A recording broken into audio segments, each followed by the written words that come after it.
So hello नमस्कार दोस्तों, मेरा नाम है रोहित काश्यप और आप देख रहे हैं पढ़ाई जोन यूट्यूब चैनल।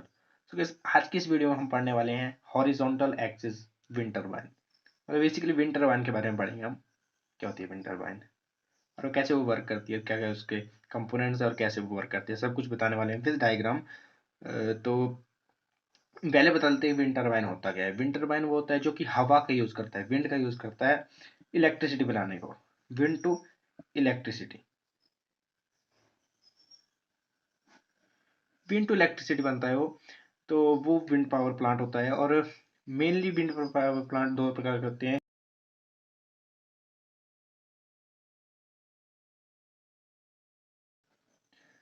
एक होता है हॉरिजॉन्टल एक्सिस विंड टरबाइन, दूसरा होता है vertical axis wind turbine. So mainly हम हॉरिजॉन्टल एक्सिस विंड टरबाइन के बारे में बात करने वाले हैं कि ज़्यादा एफिशिएंट होता है ये, क्योंकि विंड जो ये वर्टिकल एक्सिस विंड टरबाइन है उससे ज़्यादा एफिशिएंट ये होता है। तो एफिशिएंसी ज़्यादा होने के कारण हम इसको ज़्यादा यूज़ करते हैं। तो तो हम इसकी डायग्राम बना लेते हैं। डायग्राम से आपको ज़्यादा समझ में आएगा कैसे कैसे इससे वो होते हैं। सो डायग्राम से पढ़ते हैं इससे। ये डायग्राम है एक विंड टरबाइन की, हॉरिजॉन्टल एक्सिस विंड टरबाइन की। सो इसकी कंपोनेंट्स हम बेसिकली डायग्राम से पढ़ने वाले हैं। तो सबसे पहले फाउंडेशन से बात करते हैं। तो इसका नाम होता है फाउंडेशन। अब जैसे कि नाम से पता लग रहा है, फाउंडेशन मतलब पूरे जो यहाँ स्ट्रक्चर होता है, इसको जो बेसिक जो बेस जो प्रोवाइड करता है वो होता है फाउंडेशन। मतलब इसके पूरे पावर प्लांट का बेस होता है फाउंडेशन। और तो इसके बाद आता है हमारा टावर। तो इस टावर जो होता है ना, टावर बेसिकली एक जो स्ट्रक्चर होता है जो कि ऊपर में जितना भी वेट है हमारा, ये वाला तो जितना वेट है उसको जो है पकड़ के रखता है बिल्कुल। एक जैसे इनका जो भार होता है ना ऊपर का, ये टन के हिसाब से होता है। तो इसको एक जो है मैकेनिकल स्ट्रेंथ वो जो है वो प्रोवाइड करता है हमारा tower. Tower basically concrete, tower concrete से या ट्यूबुलर स्टील या फिर स्टील लेटिस से बनकर मिलकर बना होता है। मतलब या तो कंक्रीट का होगा या ट्यूबुलर स्टील या स्टील लेटिस, इनमें से किसी एक चीज़ का बना होता है। तो ये मैकेनिकल स्ट्रेंथ प्रोवाइड करता है। ऊपर जो ये भार होता है भाई टन के हिसाब से होता है। तो अभी हम बात करते हैं इससे। ये क्या है? ये है ब्लेड्स। ये रोटर ब्लेड्स हैं जो कि जैसे ही हवा चलती है ना तो ये घूमते हैं। इसके घूमने से जी हमारा जो है वो आगे मतलब जो सप्लाई जाती है, जो हवा को की काइनेटिक एनर्जी को मैकेनिकल एनर्जी में कन्वर्ट करते हैं, वो हमारे ब्लेड्स करते हैं। अब ये जो होता है इसको बोलते हैं हब, या रोटर हब भी बोलते हैं इसको। तो रोटर हब या हब क्या होता है, जो ये अंदर जो हमारे कंपोनेंट्स लगे हैं ना उनको हमारे ब्लेड से कनेक्ट करता है हमारा रोटर हब। ये ब्लेड से तो कनेक्ट होता ही है, इन इसकी शाफ्ट जो है वो बाकी कंपोनेंट से भी कनेक्ट होती है। तो ये ब्लेड्स को बाकी कंपोनेंट से जो है कनेक्ट करता है।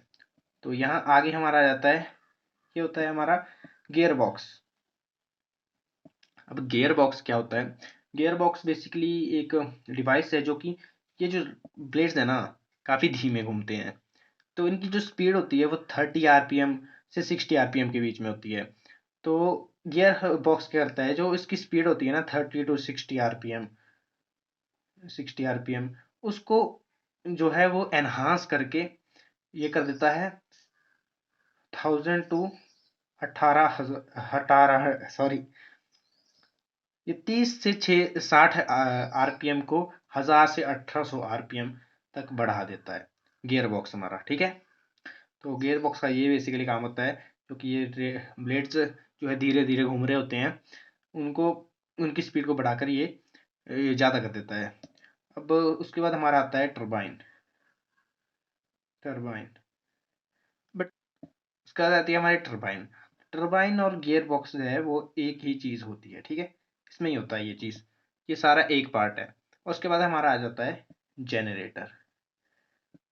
अब जनरेटर का तो आपको पता ही है, जनरेटर जो होता है वो जिसको मैकेनिकल एनर्जी मिलती है, जो यहाँ से मिलती है मैकेनिकल एनर्जी, उसको इलेक्ट्रिकल एनर्जी में कन्वर्ट कर देता है। ठीक है, मैकेनिकल टू इलेक्ट्रिकल जनरेटर का यही काम होता है। अभी ये क्या लगा है छोटा सा, तो इसको बोलते हैं एनीमोमीटर। एनीमोमीटर का क्या काम होता है?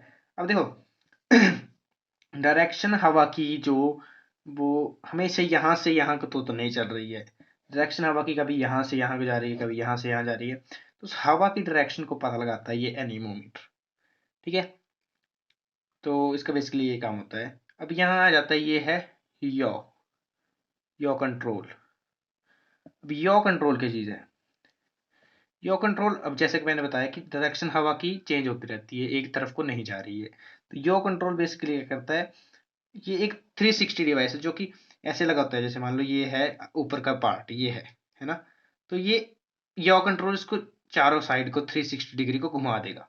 ठीक है, मतलब हवा जिस डायरेक्शन में चल रही है उसको डिटेक्ट करेगा एनोमीटर, और यो कंट्रोल उसी डायरेक्शन में जो इसका ऊपर वाला पार्ट है उसको घुमा देगा, और टरबाइन जो है वो फिर से रोटेट करने लग पड़ेगी। तो ये थी हमारी horizontal axis vertical wind turbine. तो इसमें सब सिर्फ यही होता है। वर्किंग इसकी बता दी, जैसे ही हवा चलती है तो ये ब्लेड्स रोटेट करेंगे। ब्लेड्स रोटेट करने से जो है टरबाइन रोटेट करेगी।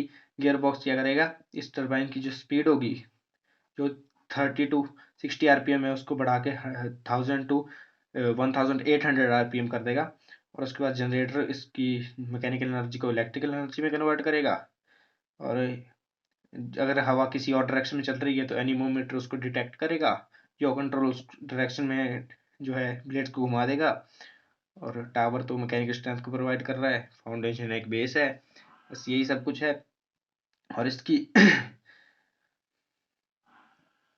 तो यही थे आज के चैप्टर में।